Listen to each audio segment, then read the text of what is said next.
Welcome, dear traveler of the night. You found your way back to your favorite sleeping history channel, and for now, there's nowhere else you need to be. No task waiting, no thought that needs solving. If you'd like, dim the lights around you.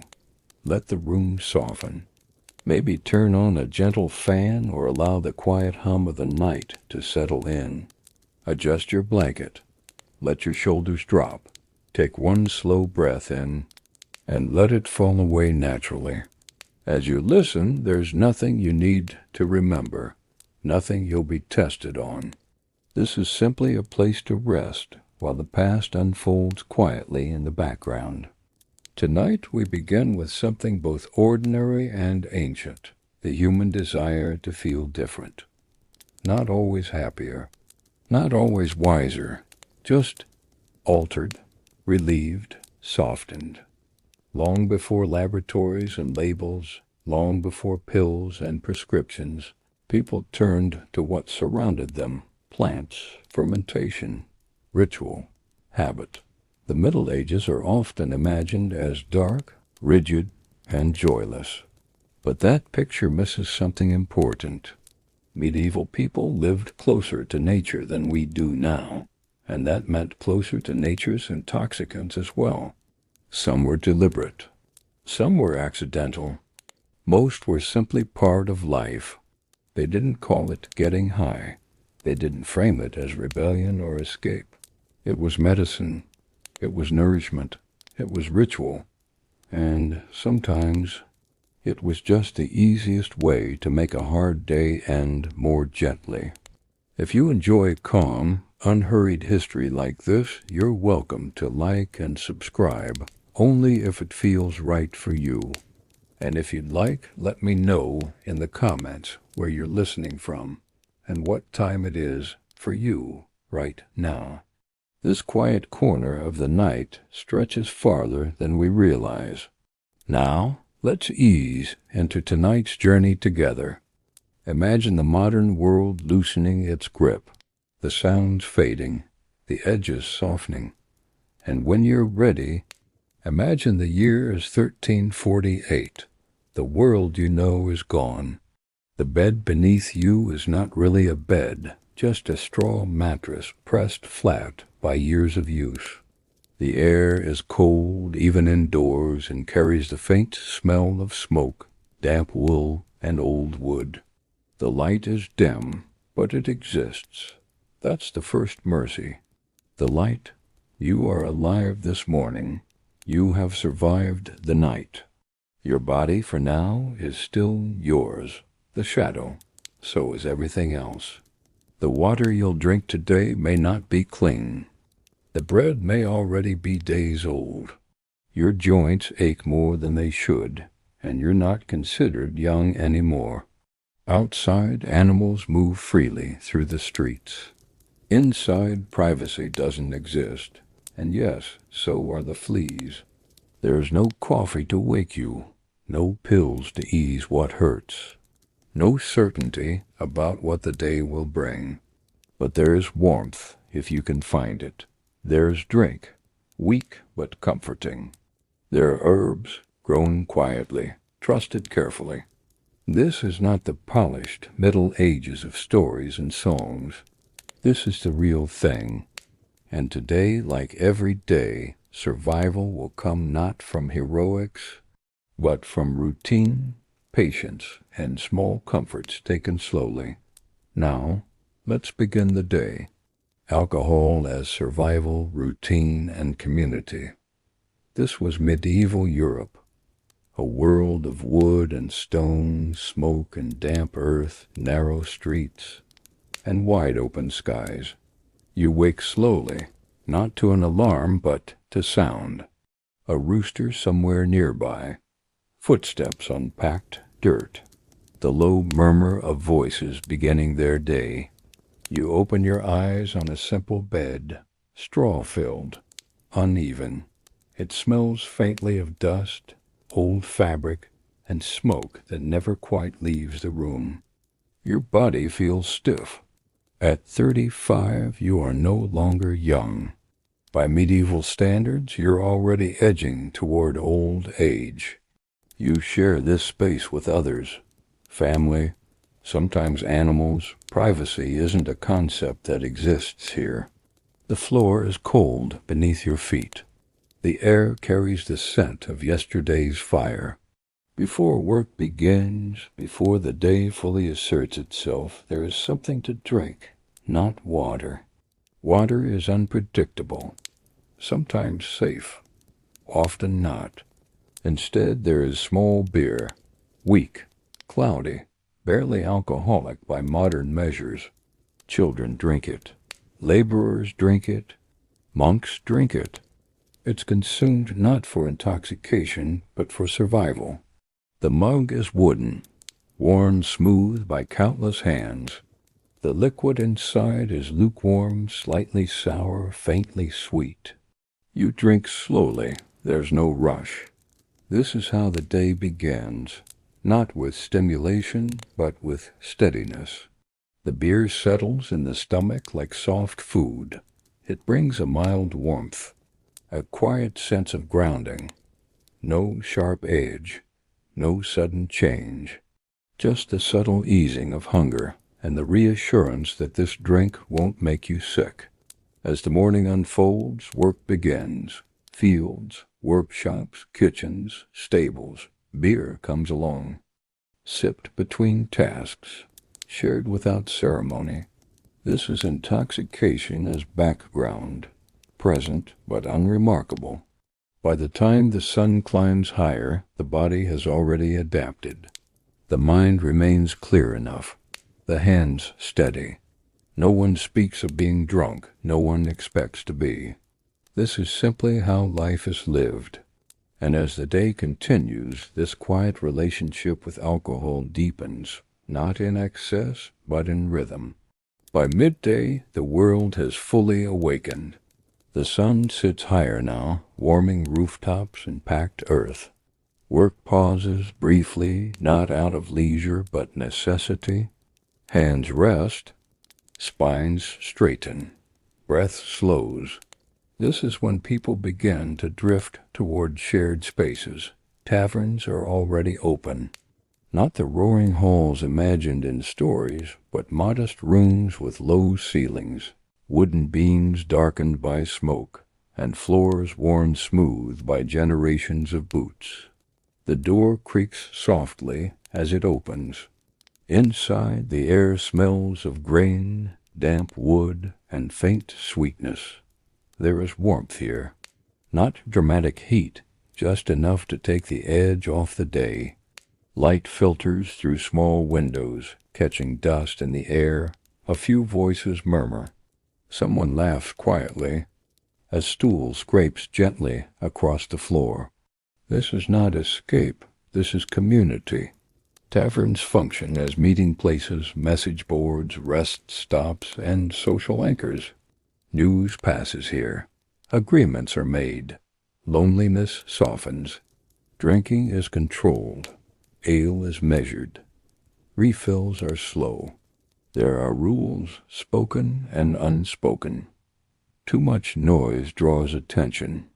Too much intoxication brings shame. Public drunkenness is frowned upon, even punished in some towns. A person who loses control becomes a problem for the whole community. Private drinking, however, is another matter. At home, a mug shared by the fire is normal, expected. It's not about forgetting the world. It's about enduring it. Religious life reflects this balance. The church does not condemn alcohol itself. Monks brew beer. Wine is sacred. What is discouraged is excess, loss of discipline, loss of order. Feast days are different. On saints' days, weddings, harvest celebrations, drink flows more freely. Laughter rises higher. Music appears, but even then, excess is temporary. The next day always returns to restraint. Fasting days remind everyone of contrast, of absence, of control. This rhythm celebration followed by quiet, shapes how intoxication is experienced. It comes and goes, never overwhelming, never constant. As afternoon fades, taverns grow quieter again. People leave in small groups, some alone, some together. No one stumbles. Footsteps remain steady. By early evening, drinking slows naturally. The body signals enough. What remains is comfort, not excitement. And as the sky begins to dim, life draws inward once more, toward homes, toward hearths, toward rest. Evening arrives quietly. There is no sharp boundary between day and night, only a slow dimming, as if the world itself is exhaling. Shops close without ceremony. Tools are set aside. Animals are guided back into shelter. The tavern changes its tone. Voices lower, movements slow. The last mugs are poured with care, not abundance. This is not the hour for excess. It is the hour for easing out of the day. People sit closer to the fire now. Hands wrap around cups that have lost their heat. Conversation becomes softer, more reflective.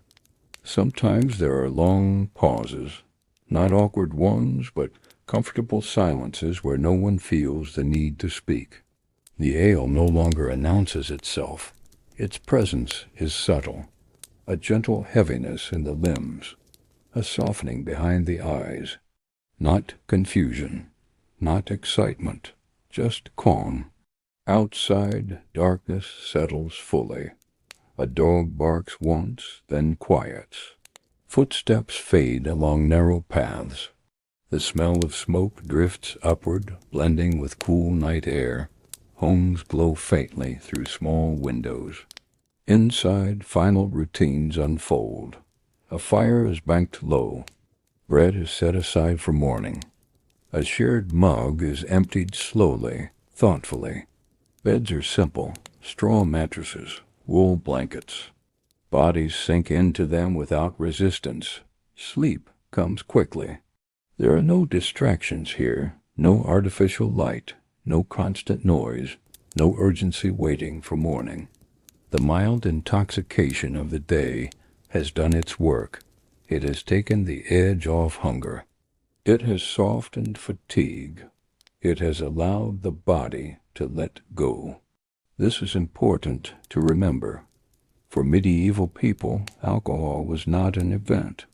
It was not rebellion. It was not escape. It was a background condition of life. Steady, moderate, integrated, a quiet companion through labor, cold, and uncertainty. And as the village settles into darkness, something continues its work unseen, in kitchens, in monasteries, in cellars beneath homes and taverns. Liquid rests in wooden barrels, covered, cooling, waiting. As the day fades and the lamps burn low, the world shifts once more, and we drift onward toward another corner of history, where patience, time, and transformation quietly shape the mind. The slow art of mild altered states. This was a world that understood waiting. Not the restless waiting of impatience, but the kind that comes from repetition, from having seen the same processes unfold, season after season, year after year. Fermentation belonged to that world. It happened quietly, away from the center of attention, not in taverns filled with voices, but in cellars, kitchens, and monastery storerooms where the air stayed cool and still. Below ground, the light was dim. The stone walls were damp to the touch. Wooden barrels rested in rows, each one holding a promise of something not yet finished. People did not hover over them. They trusted the process. Grain had already been soaked and heated. Water had been added. The mixture had cooled, and then time took over. No one spoke of yeast as something scientific.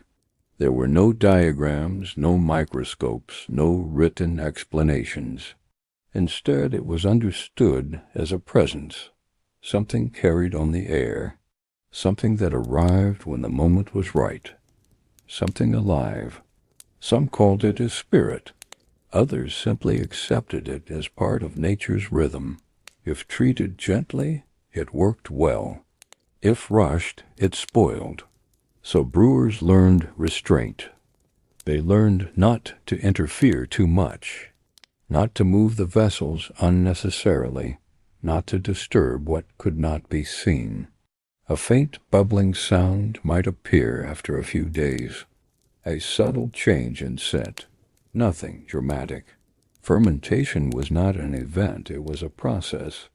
In monasteries, this patience was reinforced by discipline. Monks brewed beer as part of their daily labor, just like tending gardens or copying texts. The work was quiet, methodical. Recipes were remembered, not written, adjusted slightly depending on the season, the grain, the weather. Some beers were thick and nourishing, meant to sustain long hours of fasting. Others were light and refreshing, suitable for warmer months. There was no expectation that beer should overwhelm the senses. Its purpose was steadiness, a mild alteration of awareness, a softening of physical strain. Fermentation created intoxication slowly, so slowly that it often went unnoticed. A person drank, then worked, then rested. The shift happened in the background. Thoughts loosened slightly. The body relaxed without fully realizing why. This is what made medieval intoxication different. It was not chased. It was not intensified. It emerged naturally as part of nourishment. And because it arrived so gently, it rarely disrupted daily life. As barrels rested in the dark, they held more than liquid. They held time itself, compressed, patient, and waiting to unfold. As the year turned, fermentation changed with it. Medieval people understood this instinctively. They didn't need charts or measurements to know that winter brews felt different from those made in summer. Cold slowed everything. Warmth encouraged movement. In winter, beer grew stronger, not because anyone aimed for excess, but because fermentation worked longer, deeper, more thoroughly in cool, steady conditions. The result was a drink that felt heavier, more sustaining. It settled into the body like food. It brought warmth that lingered. In summer, brews were lighter, quickly made, consumed fresh. They refreshed rather than weighed down. Their effect was subtle, a quiet easing of thirst and fatigue. Nothing dramatic. This seasonal variation shaped how people experienced altered states. Winter intoxication was slower, duller, almost meditative. Summer intoxication was brief, barely noticeable. Brewers learned to adjust by instinct. They added herbs, not for strength, but for balance. This mixture, known as Groot, varied from place to place. Yarrow for bitterness, bog myrtle for preservation, juniper for scent, wormwood for clarity. Each plant contributed something gentle, a calmness, a slight sharpening of attention, a soothing heaviness. No single effect dominated. Together they shaped the experience of the drink. People didn't analyze these sensations. They simply noticed patterns. This beer helped sleep come faster. That one felt better after long labor. Another was best in small amounts. The key was moderation. Drinking happened alongside eating, alongside work, alongside conversation, never isolated. This made intoxication slow and steady. The body adjusted gradually. The mind softened without slipping. There was no moment of crossing a line, only a gradual transition from tension to ease, from effort to rest. Fermentation in this way trained people in patience. It rewarded those who waited. It punished those who rushed. And so medieval intoxication unfolded quietly, in harmony with time itself. Barrels were opened only when ready. Nothing was forced. As evening approached and mugs were refilled, the drink carried with it the weight of days, weeks, sometimes months of waiting.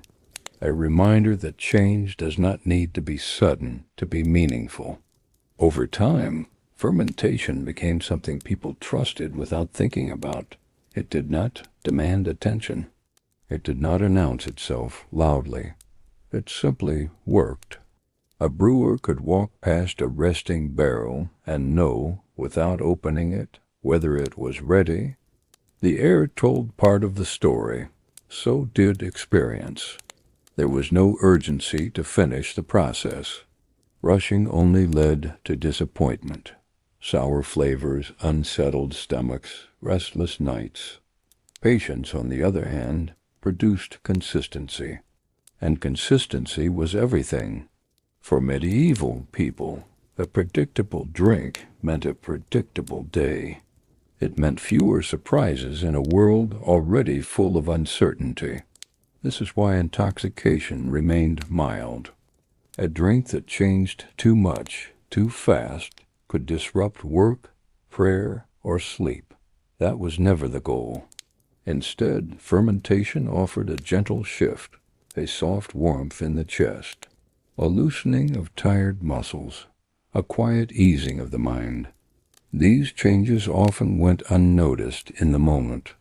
They revealed themselves later, and how easily sleep arrived, or how pain felt less sharp, or how worries softened just enough to become manageable.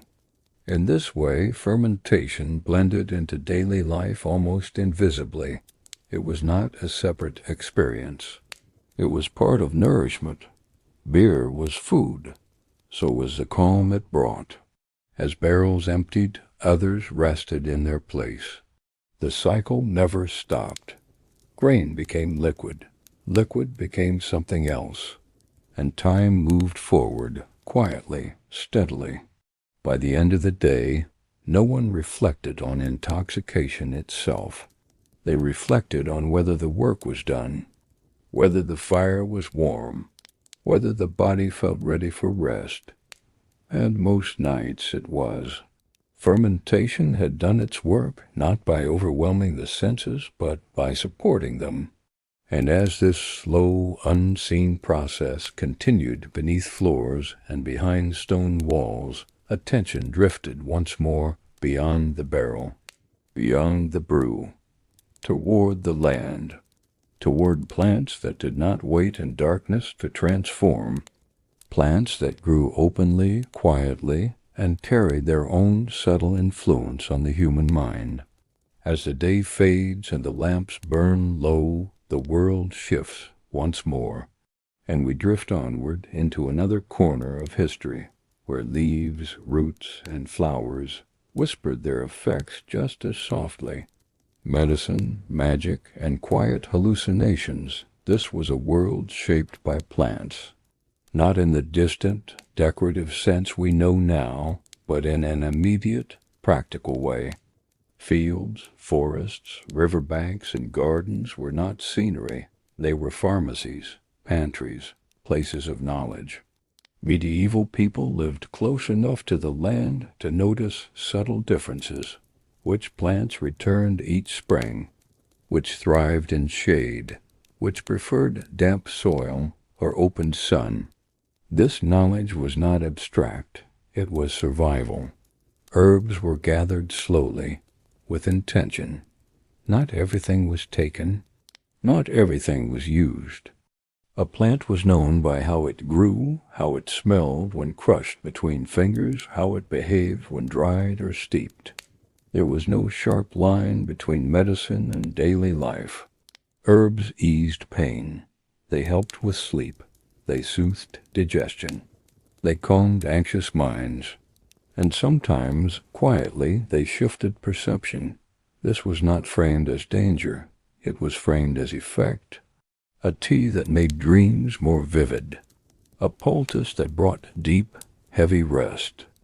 A wine infused with leaves that softened grief. These experiences were not named or analyzed. They were simply noticed. Knowledge moved slowly, passed from mother to daughter, from healer to apprentice, from neighbor to neighbor, rarely written, mostly remembered. Preparation mattered. Leaves were dried in the shade. Roots were washed and sliced thin. Seeds were ground carefully. Nothing was rushed.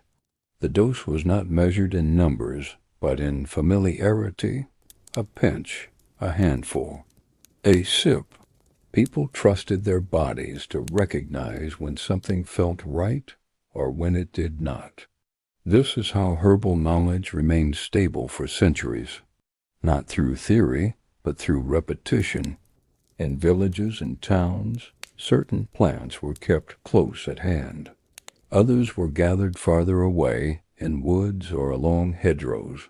Each had a reputation, not dramatic, not mystical, just known. As the medieval world turned through its seasons, these plants shaped experience gently, persistently, and among them were a few that stood out, not because they were feared, but because they were powerful in quiet ways. They did not shout. They whispered. One of the most familiar herbs in the medieval world grew close to home. It appeared along roadsides, at the edges of fields, in neglected corners where soil stayed rich and undisturbed. This was henbane. It did not announce itself with bright color. Its leaves were pale, slightly sticky to the touch. Its flowers were muted, yellowed, veined with dark lines. Henbane was known not for beauty, but for effect. People learned where it grew early. Children were warned not to touch it casually. Healers learned to handle it with respect. When gathered, it was dried carefully, leaves laid out thinly, seeds collected only when fully mature. Preparation was quiet. Henbane might be steeped in water or wine. Sometimes it was burned lightly, the smoke inhaled gently. Sometimes it was mixed into salves and applied to the skin. The effect people described was consistent.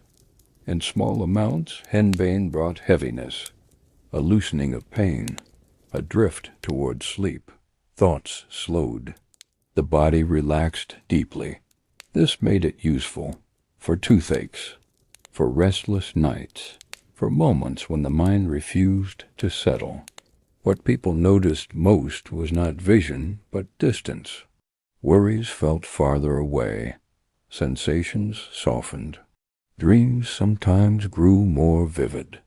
Not frightening, just different. Henbane fit into daily life quietly. It was not taken casually. It was not taken often. It appeared when needed, then disappeared again. Another plant grew farther from home, preferring deep soil and shade. Its root twisted into human-like shapes, thick and pale beneath the ground. This was mandrake. Mandrake carried stories with it, not because people believed them fully, but because repetition gives stories weight. It was gathered carefully, sometimes at night, sometimes with ritual words spoken, not to summon magic, but to steady the hands. The root was washed, sliced, dried, prepared in wine or water. Mandrake was known for its depth. It brought strong sleep, heavy stillness, occasionally waking dreams. People believed it could open the mind slightly, not to madness, but to insight. Visions were not sought. They were accepted when they came. Mandrake, like henbane, lived at the edge of medicine, used sparingly, respected, never hurried. In this way, these herbs remain part of the world, not as dangers, but as tools, quiet ones. Another plant was even more familiar. It grew openly, without secrecy, in gardens, along field edges. Its flowers were delicate, pale, and easily overlooked. This was the poppy. Unlike other herbs, poppy did not feel mysterious. It felt gentle. Its use was widespread, accepted, almost ordinary. The seeds were harvested carefully, the sap collected slowly. Most often, poppy was prepared in wine. The liquid darkened slightly. The taste softened. People knew what to expect. Poppy brought calm, not excitement, not confusion. It eased pain, quieted the body, encouraged deep, unbroken sleep. For those living with constant discomfort, aching joints, old injuries, long labor, poppy wine was a kindness. Dreams became heavier. Thoughts slowed to a comfortable pace. There was no sense of losing oneself, only of sinking downward into rest. Because of this, poppy found a place in daily life, given after childbirth, offered to the sick, used at the end of long days. Its effects were not analyzed, they were appreciated. Another plant, however, carried a different reputation. It grew in hedgerows and woodland edges. Its berries were dark, its leaves deep green. This was belladonna. People recognized it easily. They knew it did not belong to casual use. Belladonna was prepared carefully, most often as a salve, sometimes diluted in liquid. It was associated with vision, not in the sense of prophecy, but of perception shifting slightly. Colors felt brighter, distances less certain. The world seemed altered. This was not sought for pleasure. It was sought for relief.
It was present in the morning, in the rhythm of work, in the way people marked time itself, and it shaped how altered states were understood. When a person fasted, prayed, or kept vigil through the night, changes in perception were expected. Hunger softened the body, chanting slowed the breath, repetition quieted the mind. These were not accidents. They were practices. In churches and monasteries, candlelight flickered against stone walls. Incense drifted slowly upward. Voices echoed, then dissolved. The architecture itself guided awareness. High ceilings lifted attention upward. Narrow spaces encouraged stillness. Echoing chants blurred the boundary between sound and silence. In these spaces, altered states were not questioned. They were welcomed as long as they were framed as sacred. A monk who drifted into stillness during prayer was not distracted. He was devout. A nun who described visions softly, without drama, was listened to carefully. Her words recorded with caution and respect. Religious experience allowed what daily life restrained. The same drifting awareness that might raise concern in another context became meaningful when paired with faith. This distinction mattered. It allowed altered states to exist openly, but only within certain boundaries. Fasting created lightness. Chanting created rhythm. Incense softened attention. Together they produced experiences that felt otherworldly yet controlled. Nothing was sudden. Hours passed slowly. Bodies adjusted gradually. A person did not enter a trance. They arrived there quietly, without noticing the exact moment it happened. And when the experience ended, it faded just as gently. This acceptance shaped how people understood the mind. Alteration was not inherently dangerous. It was directional, oriented toward God, toward meaning, toward order. Outside sacred spaces, healers recognized this overlap. A calming tea before prayer, a salve applied before sleep, a whispered blessing spoken alongside care. No clear line separated medicine from ritual. Both aimed at balance. Both sought to guide the body gently back toward rest. And so altered states moved between kitchens and chapels, between hearths and altars, accepted, contextual, and controlled. As long as they served care or devotion, they belonged.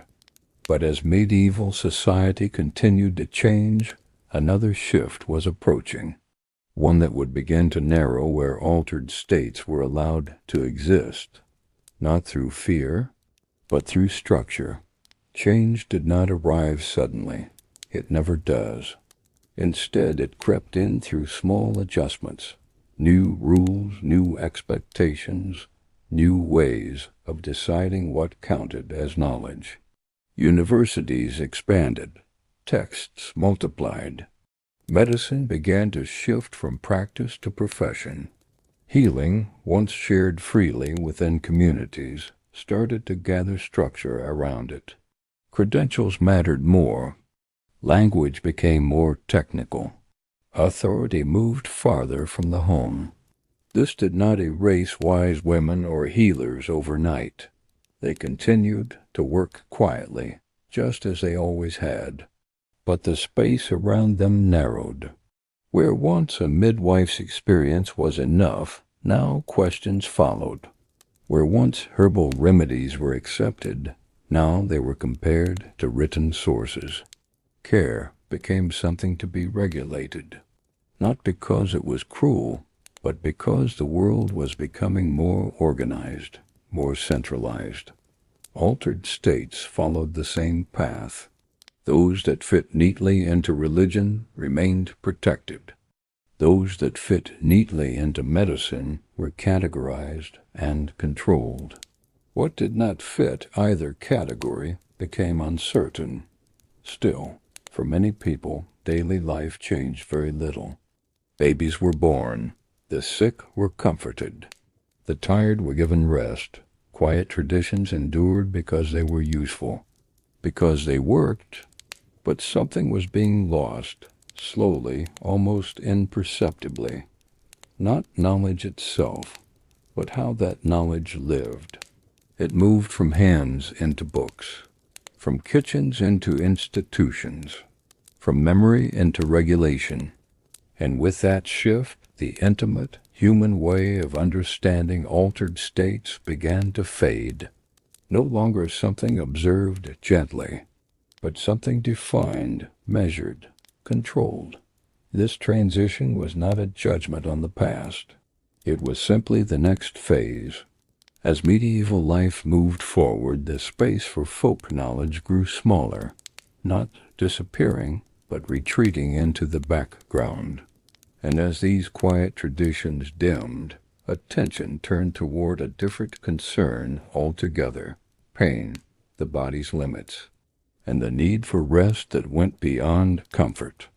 As the day fades and the lamps burn low, the world shifts once more, and we drift onward toward another corner of history, where care meets urgency and altered states are sought not for balance, but for relief. The early search for relief pain was a constant presence in the medieval world. It was expected, endured, lived with. Bodies worked hard and rested little. Injuries were common. Illness lingered. There were no reliable cures, only responses. When pain arrived, people did not ask how to eliminate it completely. They asked how to make it bearable. This shaped the way care developed. Surgery, when it happened at all, was approached with seriousness and restraint. It was not precise, it was not elegant. It was purposeful. Preparation mattered more than technique. Before any procedure, attention turned first to calming the body. Opium-infused wine was one of the most trusted aids. Prepared slowly, diluted carefully, it was given not to erase sensation, but to soften it. The drink was warm, taken in small sips, allowed time to settle. Its effects were familiar. A heaviness behind the eyes, a slowing of thought, a sense of drifting just slightly away from the body. Not unconsciousness, distance. Other sleeping draughts existed as well. Herbal mixtures, brewed gently, offered before pain rather than after it began. These drinks encouraged stillness. They made the mind less reactive.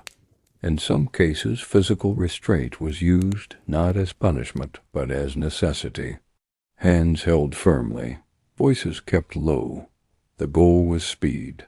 Precision was less important than completion. The intention was always the same: to move through pain as quickly and calmly as possible. No one expected comfort. They expected care. Those involved understood the limits of what could be done, and within those limits they did their best. The altered states induced by these preparations were not celebrated. They were not explored. They were functional, a means of getting through what could not be avoided. And when it was over, rest followed. Sleep was encouraged, quiet maintained. The body needed time, not stimulation. This approach reflected a broader understanding. Altered states were not for curiosity.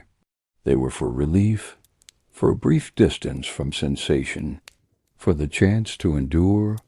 Pain in the medieval world was not an interruption. It was part of the landscape.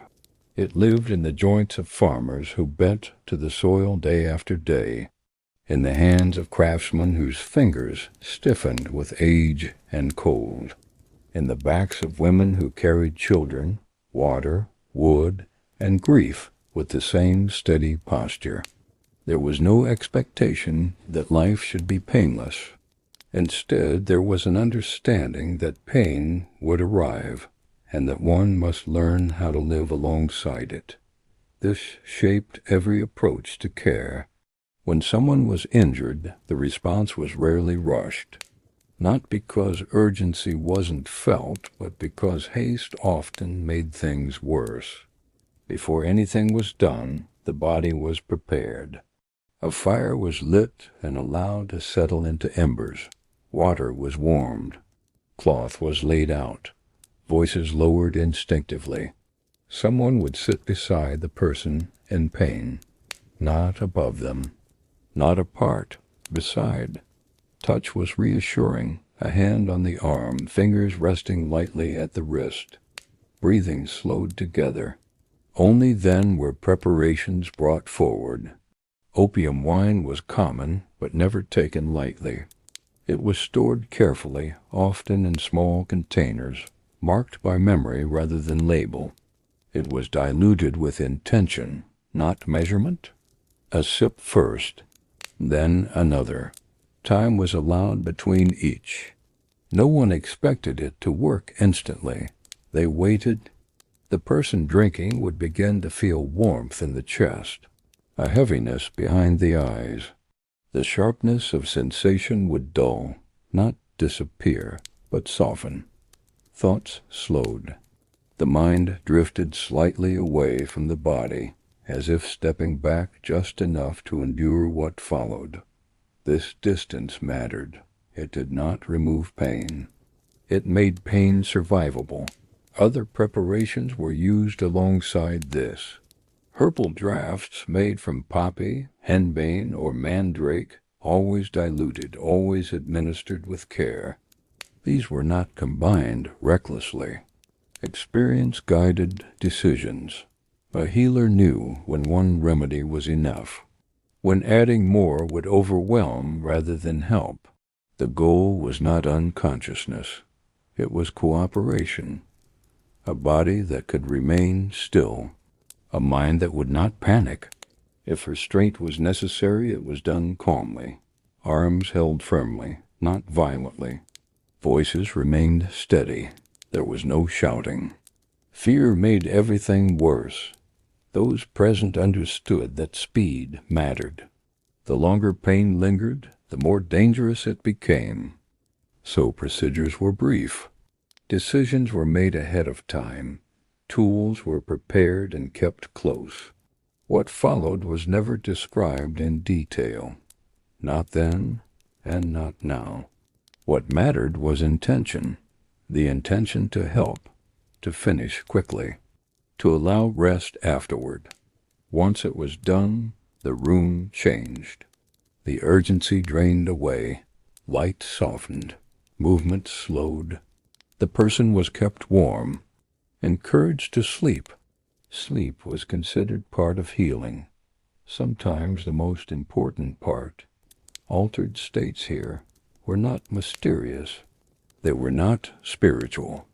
They were practical, a way to step slightly aside from sensation when sensation became too much. This understanding carried through all levels of medieval care. Pain could not always be fixed, but it could be eased, and easing it mattered.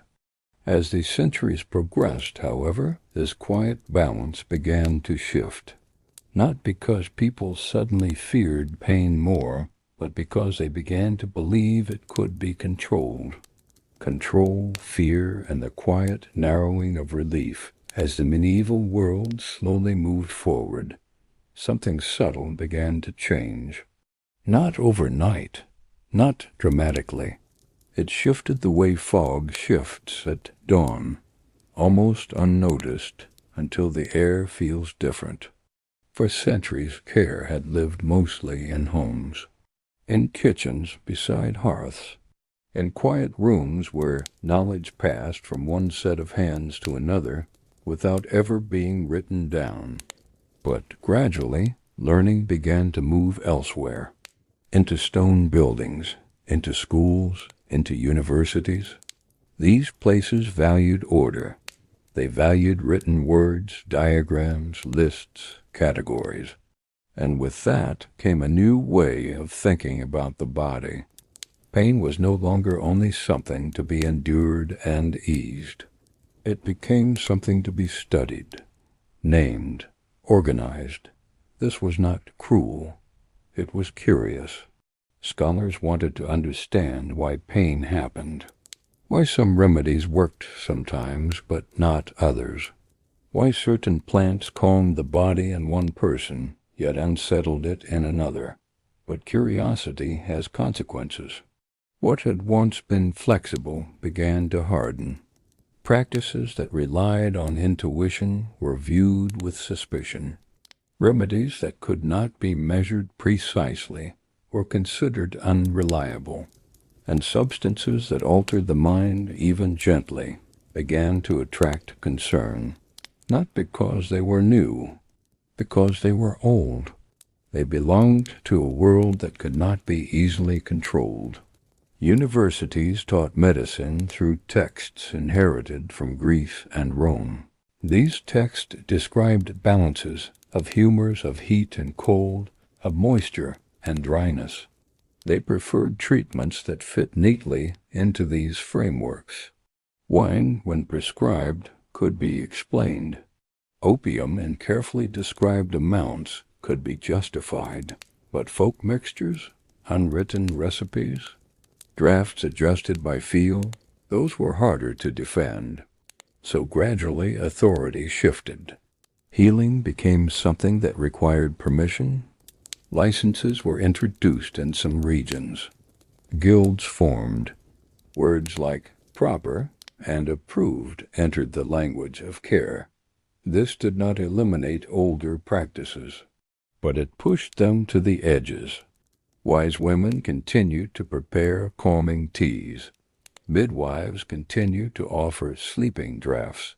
Families still relied on what they had always known. They simply spoke about it less. And fear grew, not always fear of harm, but fear of being seen.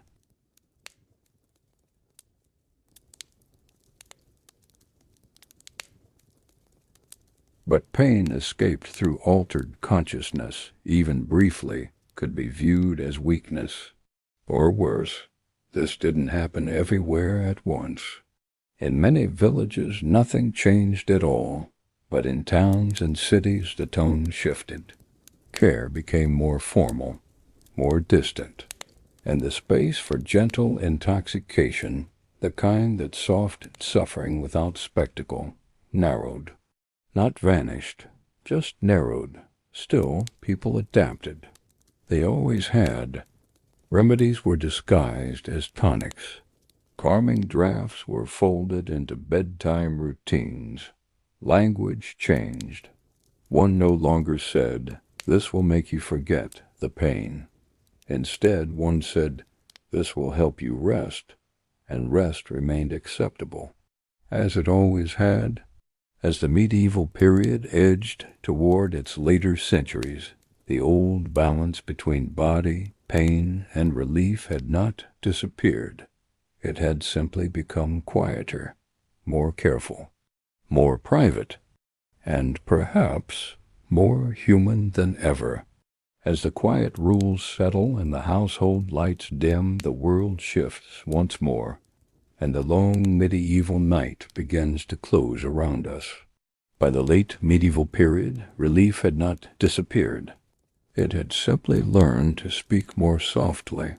The old practices still lived on in kitchens, in gardens, in the spaces between official rules, but they were no longer openly discussed, no longer celebrated. They existed in pauses, in habits. In quiet evenings when a family member felt unwell and no one thought to question the remedy that had always worked before. A small cup of wine warmed gently at the fire. A pinch of dried leaf added without ceremony. A familiar smell rising into the air. Nothing written down, nothing announced, just care carried forward. People understood the limits of their bodies intimately. They knew how long pain could be endured before sleep was necessary. They knew when the mind needed distance more than strength. They knew that sometimes survival meant stepping slightly away from sensation. Not forever, not dramatically, just long enough. This was not rebellion. It was continuity. Even as universities expanded and laws hardened, the human body remained unchanged. Bones still broke. Teeth still rotted. Childbirth still exhausted. Illness still lingered. And so the need for relief never vanished. What changed was the story told about it. Relief became something to justify, to explain and approve terms. People learned to frame their needs carefully. I must rest. I need sleep. I feel faint. Language softened the truth. And in that softening, something was lost, but something was preserved, too. The reckless use of substances faded. So did the communal openness. What remained was intention, a quieter wisdom, a careful hand. By the time the medieval world gave way to early modern science, the stage was set for something new. Chemistry would replace gardens. Measurements would replace intuition. Labels would replace memory. But the goal would remain unchanged, to dull pain, to calm the mind, to make the unbearable bearable. The medieval world did not fail at this. It simply worked with what it had, and often what it had was enough. As night fell across stone villages and timber towns, people slept, sometimes easily, sometimes not, but always with the same hope. That morning would come, that the body would hold, that relief, in whatever form it took, would arrive when needed. As the last embers settle and the household grows still, the medieval world begins to fade, and the long journey through altered states comes gently to rest. As the medieval world slowly fades from view, there is no sudden ending, no sharp line. History does not close like a door. It drifts away, like smoke thinning in the air, leaving behind a familiar warmth. Across taverns and hearths, monasteries and gardens, kitchens and sick rooms, one quiet truth remains. Human beings have always sought relief, not excess, not escape, relief from pain, from fear, from the weight of days that asked too much. Long before laboratories and labels, people turned to what surrounded them. Grain that fermented gently, plants that softened the edge of thought, rituals that slowed the breath. Care passed hand to hand, rather than page to page. These were not reckless experiments. They were responses to a world without guarantees. Medieval people were not naive. They knew their remedies could soothe or unsettle. They understood balance even if they used different words for it. What modern medicine would later refine, they approached with patience and respect. And when those older traditions narrowed, when regulation and fear reshaped what was permitted, the desire itself did not vanish. It never has. It simply changed form. The need to rest, to dull pain, to quiet the mind. That need belongs to no era. It belongs to being human. Tonight we wandered softly through taverns filled with low voices and wooden cups, followed the slow mystery of fermentation and mild warmth, stepped carefully into the herbal world of gardens and quiet knowledge, listened to the wisdom of healers who learned by watching, and sat beside those seeking relief when the body reached its limits. Each moment connected by the same gentle thread, care. As the story settles, there is nothing left to hold on to. No names to remember, no dates to keep. Only the feeling remains, the soft glow of a hearth, the quiet of a late tavern after voices have faded, the slow rhythm of breath in a darkened room, The medieval world, with all its closeness to nature and uncertainty, slips gently away. What lingers is familiar. The need for warmth, for comfort, for rest. Those who lived long ago sought the same calm that you seek now. They listened to their bodies. They waited for sleep. They trusted that morning would arrive when it was ready. And now there is nothing more to do. Let your breathing slow. Let your thoughts loosen. Let the past become distant and kind. If this journey through time brought you rest, you are always welcome to return. Until then, sleep softly, traveler of the night. May the past be gentle in your dreams. Good night.